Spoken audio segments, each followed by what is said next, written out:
Welcome to सै Sharma jobs notifications और सुबह की 60 क्वेश्चन हमने सोल्व कर दिए हैं। आप वीडियो देख सकते हो, सुबह मैंने वीडियो अपलोड की थी। आपने बात नहीं की है तो मेरे चैनल पर जाइए, उस वीडियो को आप वॉच कर लीजिए।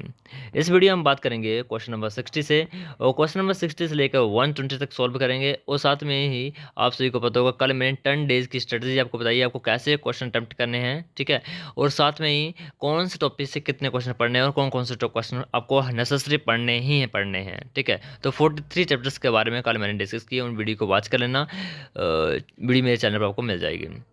मैं बात करूँ क्वेश्चन नंबर 61 की, तो वर्ड वर्टिब्रे आर्ट कैसी होती है? असेलस, हेटेरोसिलस, एम्फीसिलस या प्रोसिलस? 61 का आपको आंसर बताना है। वीडियो को आप पॉज कर सकते हो यदि आपको लग रहा है फास्ट बोल रहा हूँ तो। आपको सोल्व खुद करना है, ठीक है। तो क्वेश्चन नंबर 61 का right answer option number B, heterocoelous. Question number 62, the simplest type of canal system in Porifera is. Simplest type of canal system पूछा है पोरिफेरा में। Ascon type, leucon type, sycon type या radial type? इसका right answer option number A, ascon type. Question number 63, Aristotle lantern occurs in the class. बहुत important question है ये, उनके mouth में होता है ये। अब किसके माउथ होता है आपको बताना है। अकोनिडे, एस्ट्रेड, होलोथ्रिडे या ओफ्यूरिडे? एरिस्टोटल लैंटर्न ये क्या होता है? डिफेंस के लिए होता है या फीडिंग के लिए होता है? क्वेश्चन 63, तो इसका right answer option number A, echinoidea. Question number 64, cleavage in mammals is holoblastic equal, holoblastic unequal, superficial, discoidal? देखो ये मैं पता नहीं कितने बार करा सका हूँ इस क्वेश्चन को। क्लीवेज इन मैमल्स में, तो मैमल्स में जो क्लीवेज होती है आपकी, वो कैसे होती है? होलोब्लास्टिक और इक्वल, यानी 64 का राइट आंसर आपका। मैमल्स में पूछे ना, तो मैमल्स में तो इक्वल होती है। इधर 64 का बी क्यों किया इधर? एक सेकंड, एक second. I think by mistake यहाँ पर इन्होंने कर दी होगी अनइक्वल, ऐसे इक्वल होती है होलोब्लास्टिक इक्वल क्लीवेज, यानी 64 का right answer option number A. Question number 65, which is the mode of action of organophosphate insecticide? तो इनका जो मोड होता है वो होता है changing the ion permeability of the plasma membrane. तो option B is the right answer. Video को कंटिन्यू करने से पहले, जो भी बच्चा हिमाचल प्रदेश यूनिवर्सिटी शिमला या सरदार पटेल यूनिवर्सिटी मंडी की तैयारी कर रहा है, तो उनके लिए हम बात करते हैं पीडीएफ की। तो देखो आपके पास टाइम नहीं बचा है। जिन भी बच्चों ने ये पीडीएफ परचेज कर लिया है उनके लिए वेल एंड गुड। जिन्होंने नहीं किया है तो इस नंबर से आपको कॉन्टैक्ट करना है, वहाँ से आपको ये पीडीएफ परचेज कर देना है। ये अरिहंत की बुक आप यहाँ पर साइड में आपको दिख रही है, इस बुक के पीडीएफ हैं, और ये मात्र आपको मिलेंगे 49 रुपीज़ में। अब हम देख सकते हो टोटल यहाँ पर 43 चैप्टर्स हैं। थोड़ा सा मैं यहाँ जूम कर देता हूँ, तो यहाँ पे आपको चैप्टर दिख रहे होंगे। फिर 22 ये हैं और बाकी आगे ये हैं, ठीक है। तो 43 चैप्टर्स का ये फुल आपको पीडीएफ है, जिसमें हर एक यूनिट के अराउंड 80 एमसीक्यू क्वेश्चन होंगे। यानी जैसे यहाँ पर पहला जो टॉपिक है वो है जैसे लोअर नॉन कोऑर्डिनेट, तो लोअर नॉन कोऑर्डिनेट के आपको 80 एमसीक्यू क्वेश्चन मिलेंगे। देन हायर नॉन कोऑर्डिनेट, इसके भी 80। देन कोऑर्डिनेट्स इसके 100 तक मिल जाएंगे। वर्टिब्रेट के भी 50-60 होंगे। ऐसे ऐसे हर एक टॉपिक के आपको एमसीक्यू मिल जाएंगे, ठीक है। तो आपको वो क्रैम करने हैं, चाहे आपको जो मर्जी करो, आप रटो चाहे जो मर्जी करो, आपको मात्र 49 रुपये में आपको ये पीडीएफ मिलेगा। साथ में ही आपको 2 प्रैक्टिस सेट मिलेंगे, प्लस एनिमल डाइवर्सिटी के आपको एमसीक्यू मिलेंगे जो मोस्ट इंपॉर्टेंट है। ये सब कुछ आपको मिलेगा मात्र 49 रुपीज़ में। तो आपको व्हाट्सएप पर कॉन्टैक्ट कर लेना है मेरे को, नंबर आपको यहाँ पर दिख रहा है। बाकी ये वाली वीडियो आपको मिलेगी यूट्यूब पर, ठीक है, ऐसा थंबनेल होगा, उस वीडियो को वॉच कर लेना। स्ट्रेटजी बताइए कैसे आपको 10 दिन में क्रैक करना है, ठीक है। आगे हम वीडियो को कंटिन्यू करते हैं। Question number 66, corpora cardiaca produce. ये देखो ये इंसेक्ट में होता है, ये कोरपोरा कार्डियाका। तो ये क्या प्रोड्यूस करता है? देखो होगा तो हार्मोन ही होगा, तो अब बताना कौन सा है। वो है प्रोथोरेकोट्रोफिक हार्मोन, ठीक, option C the right answer. नहीं, question number 67, lichens are the best indicator of. Lichens किसके बेस्ट इंडिकेटर है? ये पता नहीं कितने बार क्वेश्चन आता रहता है और हर एक बच्चे को ये क्वेश्चन आ जाएगा 67 का। तो 67 का जो right answer option number D, air pollution. Question number 68, with reference to the detritus food chain which is the following statement is correct? Option पढ़ लीजिए, मैं सीधा डायरेक्ट आंसर बताऊंगा इसका। तो इसका right answer option number C, first, second and third is the right answer. Question 69, insect embryo undergo. Insect का embryo undergo करता है rotational cleavage, spiral cleavage, superficial cleavage, ये gastrulation without cleavage division. D तो eliminate कर दो, gastrulation cleavage तो होगी ना। आप बताओ। तो इंसेक्ट में आपको बेस्ट आपको पता होगा ड्रोसोफिला मेलानोगास्ट्रा, तो वो होता है सुपरफिशियल क्लीवेज, सिंसिटल ब्लास्टोडेंड्रन बनते हैं ना उनमें। Now option C is the right answer. Then question number 70. Embryonic stem cells are dash, whereas adult stem cells are dash. फिर इन ब्लैंक्स आपको यहाँ पे भरने हैं। तो एम्ब्रोनिक स्टेम सेल्स आपके आपके प्लूरीपोटेंट। ओके, आप देखो ऑप्शन बी एंड डी। अब बताओ नेक्स्ट बताओ, अडल्ट स्टेम सेल्स कैसे होते हैं? तो अडल्ट स्टेम सेल्स आपके मल्टीपोटेंट है, यानी option B is the right answer. Question number 71. In frog, the sperm released from the testis take the following route to which the uterus. Frog में कैसा pathway होता है स्पर्म का release होने का? कहाँ से बताया? यूट्रस से। बताओ अब स्टार्ट कहाँ से होगा? वास डेफरेंस से कि वास एफरेंस से? सभी को पता वास एफरेंशियस से। Then Bidder canal, then uriniferous tubules, यानी option B is the right answer. Question number 72. Sexual reproduction in the larva condition is known as. Sexual reproduction in the larval stage बहुत easy है। Sexual reproduction in larval condition is known as, इस condition को हम बोलते हैं paedogamy. Paedogamy. Okay. Question number 73. The notochord is one of the few prominent structure feature in the चिक embryo of about 18 hours. What is tautonyms? Tautonyms क्या होते हैं? और टोटोनिम्स आपने पढ़े होंगे, ये आपका क्वेश्चन है, क्या बोलते हैं उसको? IUCN। IUCN का रूल है ये। ओके, वहाँ से टोटोनम सिनोनिमस होते हैं वहाँ पर, कुछ आपने पढ़े होंगे वहाँ पर। देखो टोटोनिम्स का मैं एग्जांपल देता हूँ। जैसे हो गया आपका गैलस गैलस, नाजा नाजा। जैसे मतलब दो नाम जीनस और स्पीसीज का सेम ही होगा। जैसे जीनस जीनस, कटला कटला एक फिश है, कटला कटला। नाजा नाजा स्नेक है, गैलस गैलस मुर्गा होता है। ऐसे से दो नेम बाड़े, ठीक है, तो उनको टोटोनिम्स बोलते हैं। तो यहाँ पढ़ो क्या ऑप्शन है। These are the repeated sequence. It is a specimen identification description the first time. Identification name of genus and species. Okay, तो आपको मिल गया आपका answer. Option C is the right answer. Identical name of genus and species, जैसे Gallus gallus हो गया, Naja naja हो गया। Okay. Then question number 75. Which is the following is not a covered under taxonomy? कौन सा यहाँ पर option है जो अंडर टैक्सोनॉमी के नहीं आता है? जैसे अल्फा बीटा डेल्टा गामा। तो हमें पढ़ा होगा अल्फा टैक्सोनॉमी, क्या होगा राइट आंसर बताओ इसका? तो इसका राइट आंसर होगा डेल्टा। अल्फा बीटा गामा, ये 3 टाइप की डाइवर्सिटी होती है, टैक्सोनॉमी होती है। डेल्टा कोई टैक्सोनॉमी नहीं है। Okay. Question number 76. Holotype is specimen. Holotype, syntype, ectotype, neotype, इनको पढ़ लेना, इंपॉर्टेंट है। तो होलोटाइप क्या होते हैं? होलोटाइप क्या होता है? होलोटाइप होता है आपके nomenclature type used by author. जो नोमेनक्लेचर टाइप यूज किया ऑथर ने फर्स्ट टाइम, जो ओरिजिनल है, उसको बोलते हैं होलोटाइप। अगर वो मिस हो जाए और न्यू स्पेसिमेन हम लेके आए तो उसको बोलते हैं न्यू टाइप। और बाकी टाइप भी होते हैं, उनको पढ़ लेना। Question number 77.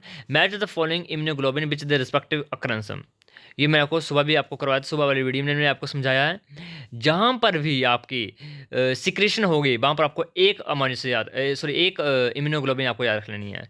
जहाँ पर भी सिक्रेशन होगी, तो पहले में क्या सिक्रेशन दिख रही है, और ए आपको ए दिख रहा है, लगा दो टिक, बिना सोचे समय आपको टिक लगाना है, ठीक है। IgA के बारे में, IG और सिक्रेशन से रिलेटेड होती है। तो सी का तो बन होगा। अब देखो ऑप्शन करो एलिमिनेट, BD हो गया एलिमिनेट। अब बचा A और C। अब आ जाओ आपको antigenic stimulus, primary antigenic. After the primary antigenic stimulus, ये भी मैंने आपको सुबह बताया था, synthesized into the secondary response serum में। ओके, अब इसको करते solve. After the primary antigen stimulus, ये क्या बताया था मैंने आपको सुबह? सुबह याद करो उसको।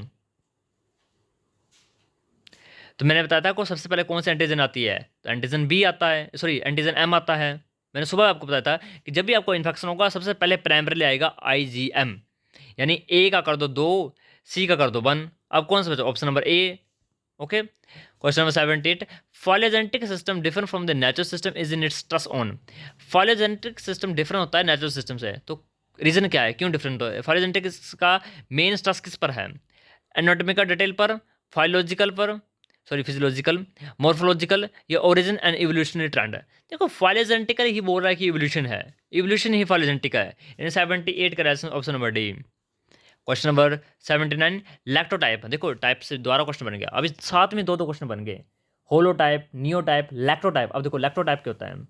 Duplicate of the holotype, specimen describe along with the holotype, Specimen cited by the author without making the one holotype. Specimen selected from the original material for the nomenclature type when there is no holotype. तो lectotype क्या होता है? तो lectotype एक ऐसा specimen होता है जो सेलेक्ट किया होता है original material for the nomenclature type when there is no holotype. मान लीजिए कोई मैंने डिस्कवरी की और मैं कोई उसका स्पेसिमेन मैंने रखा ही नहीं था एट ए टाइम जब मैंने डिस्कवरी की थी, कोई वो होलोटाइप मैंने सेलेक्ट नहीं किया था, तब जिस भी स्पेसिमेन को मैं लेके आ जाऊंगा वो मेरा क्या हो जाएगा? लैक्टोटाइप हो जाएगा। Option D is the right answer. Then question number 80, at which of the following location does the bile enter the digestive tract? Digestive tract में bile कहाँ जैसे enter होता है? होगा तो स्मॉल इंटेस्टाइन में भी, स्मॉल इंटेस्टाइन का पार्ट पूछा है। डुओडेनम, इलियोसिरकम या जेजुनम या गैस्ट्रो इसोफेंजियल स्फिंक्टर। देखो स्फिंक्टर का तो कोई रोल ही नहीं ना, इधर डक्ट पता नहीं कहाँ से एंटर हो रहा है, कहाँ एंटर हो रहा है, तो वह डुओडेनम में एंटर करता है। Option B is the right answer. Question number 81. Which of the following best describe the location where the carotid pulse can be found? Carotid pulse, देखो carotid pulse आपका थोड़ा ब्रेन से ज़्यादा रिलेटेड होती है, ठीक है, तो आपको पता होगा इसका राइट आंसर। तो इसका जो राइट आंसर है वो option number D, on the anterior side of the neck, गर्दन में, ब्रेन में। Then question number 82. In men, which of the following structure is located at the neck of the bladder and surround the urethra? तो इसका right answer option number B, prostate. Which is the following lymphoid organs that is the reservoir for the red blood cells and filter organism from the blood? 83। तो इसका right answer है option number D, spleen. Spleen को हम graveyard of body भी बोलते हैं या blood bank भी बोलते हैं हम। असेसन एजेंट से क्वेश्चन है, ऑप्शन पढ़ लीजिए आप, मैं सीधा आंसर बताऊंगा इसका, क्वेश्चन पढ़ लीजिए आप 84 का। तो 84 का right answer option number C, A is true, R is false. 85 भी असेसन रीजन है, पढ़ लीजिए वीडियो को पॉज करके, मैं सीधा आंसर बताऊंगा इसका। इसका right answer option number C, A is true and R is false. Match the following micro organisms with the respective characteristics. Bacteria को कर दो, आपको देखो आपको बैक्टीरिया और वायरसेस के बारे में आपको पता होगा, टिक कर दो भाई, सिंपल क्वेश्चन है। तो 86 का right answer option number B, match कर लेना, okay. Question number 87, match the following organism with their respective structure. Easy है, ये भी काफ़ी इजी है। पिनीसिस क्या होता है? पिनीसिस होता है आपका प्रॉन को बोलते हैं पिनासिस, ऐसे भी कर सकते हो आप। पिनासिस प्रॉन में क्या होता है? क्या होता है प्रॉन में? प्रोन में होता है आपके भाई डेंड्रोबैंक, उनका नाम ही डेंड्रोबैंक होता है। कई तो ऐसे प्रोन है जिनका साइंटिफिक नाम ही डेंड्रोबैंक बोलते हैं हम उनको, यानी ए का 3 है, ओके। तो इसका राइट आंसर 87 का option number D. Question number 88, certain protein और mRNA that are regionally localized within the unfertilized egg and regulate the development is called as. ये तो सिंपल है यार, cytoplasmic determinants. Question number 89, natural killer cells are, natural killer cells किस class में belong करते हैं? तो ये बिलोंग करते हैं आपके display the cytotoxic effect on the tumour cells. Option C is the right answer. Question number 90, site of the active mRNA synthesis is. तो इनकी साइट होती है आपकी वाल्वियानी रिंग्स में। Question number 91, phenomenon involve the gradual fading of an unrelated response to the stimulus that prove to fate और safe और irrelevant. ये आएगा नहीं, बहुत टफ क्वेश्चन आप ये। इसका वैसे राइट आंसर है option number B, habitation, but इतना ये नहीं आने वाला आपको। देखो ये क्लीवेज से आया है, क्लीवेज आपको मैच करनी है। देखो जिनको आपको पता है वो आप तो कर सकते हो, जैसे स्पायरल, स्पायरल क्लीवेज किस में होती है? या तो आप ऐसे करो कि बायलेटरल क्लीवेज किस में होती है, आपको मैच करना ही पड़ेगा। किसी एक को ही मैच कर पाओगे तो भी आप राइट आंसर आ जाएगा आपका। रेडियल क्लीवेज किस में होती है? 92 का बताओ, 92 का। तो 92 का राइट आंसर ऑप्शन नंबर ए, यानी देखो रेडियल क्लीवेज होते हैं आपके अकाउंटरमेटा में, देन स्पायरल क्लीवेज होती है आपके मोलस्क्स में, बायलेटरल क्लीवेज होती है आपकी एस्किडा में, और इरेगुलर क्लीवेज होती है आपकी सिलेंट्रेट्स के अंदर। Question number 93, Patau syndrome is due to the trisomy of the chromosome number. तो पटाओ सिंड्रोम आपको होता है chromosome number 13।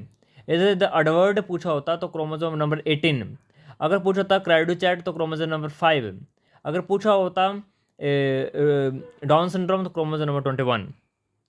Question number 94, which is the following statement about rhodopsin is true. Rhodopsin के बारे में कौन सी स्टेटमेंट बिल्कुल सही है? तो इसका right answer option number D. 95, which is the following is incorrectly paired with excretory organism. देखो इंसेक्ट्स में मालपीजन ट्यूब्यूल्स होते हैं कि नहीं होते हैं? बताओ। तो होते हैं। Flame cells, flame bulb system होते हैं। अर्थ बॉम्ब में क्या प्रोटोनेफ्रिडीए होते हैं? आप बताओ मुझे, अर्थ बोर्ड में क्या प्रोटोनेफ्रिडीए होते हैं? नहीं, अर्थ बॉम्ब में प्रोटोनेफ्रिडीए कहाँ होंगे वहां पर? इसका right answer option number C. Then question number 96, nociceptors sense. Nociceptors sense, तो ये सेंस करते हैं आपके पेन को। Question 97, zinc is a component of active insulin. Question 98, the function of the calmodulin is, बहुत इजी है ये तो, बहुत इजी कॉलमोडुलिन का, bind to the calcium ion. Question number 98 का right answer option number C. The tumour suppressor gene P53 function as, तो ये कुछ नहीं है, ये एक चेक पॉइंट का काम करता है। 99 का right answer option number B, transcription factor, क्योंकि ये ट्रांसक्राइब करेगा P21 प्रोटीन को, और वो क्या कर देगा, इस साइकिल को अरेस्ट कर देगा। और 100 आ गया आपका, लास्ट क्वेश्चन आ गया, इसको आपको मैच करना है। मैं सीधा इसका आंसर बता रहा हूँ। 100 का right answer option number B, that's close.